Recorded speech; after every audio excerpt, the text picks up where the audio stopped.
তো hello everyone, আজকে আমরা যাব চট্টগ্রাম বিশ্ববিদ্যালয় ঝুলন্ত ব্রিজে। তার যাওয়ার আগে এক কাপ চা খেয়ে নিই, কারণ যে পরিমাণ বৃষ্টি পড়তেছে, বৃষ্টি থামার কোনো নামগন্ধ নেই। বৃষ্টিটা অবশেষে থেমেছে, তাই আমরা এখন যাব ঝুলন্ত ব্রিজের উদ্দেশ্যে। আসলে চট্টগ্রাম বিশ্ববিদ্যালয়ের এই ঝুলন্ত ব্রিজটা হলো একটি ঐতিহ্য, সৌন্দর্য বললে চলে, কারণ এটি প্রায় আমি ছোটোবেলা থেকে দেখছিলাম চট্টগ্রাম বিশ্ববিদ্যালয়ের ঝুলন্ত ব্রিজ ছিল।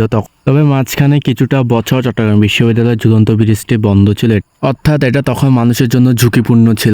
তবে হ্যাঁ, এখন বর্তমানে এটা উন্নত করা হয়েছে। তো চলুন আর বেশি কথা না বলে ঝুলন্ত ব্রিজে উঠে যাই। এই ব্রিজটি ঠিক যেমন রাঙ্গামাটিতে যেরকম ব্রিজ আছে ওইটার মতনই সেম টু সেম, তবে এটা ছোট আর রাঙ্গামাটিটা হচ্ছে অনেক বড়। তো এটা ছোট আকারের আর কি, কিন্তু সেম একদম সেম ফিলটা আপনারা পাবেন। তবে এটাতে আপনি আস্তে হাঁটুন বা জোরে হাঁটুন, এটা নড়াচড়া করবে, মানে জাম্পিং করবে আর কি। এটা তার ব্রিজটা স্বাভাবিক, তেমন কোনো সমস্যা নয়। পারলে এটা একটা মজাদার, এখানে উঠে আপনি অনেকে এটা লাফালাফি নাচানাচি করে। অবশেষে আমিও চলে আসলাম এটার উপরে, হাঁটটাছি, ফিলটা নিচ্ছি আর রাঙ্গামাটির ফিলটা নিচ্ছি বললে চলে।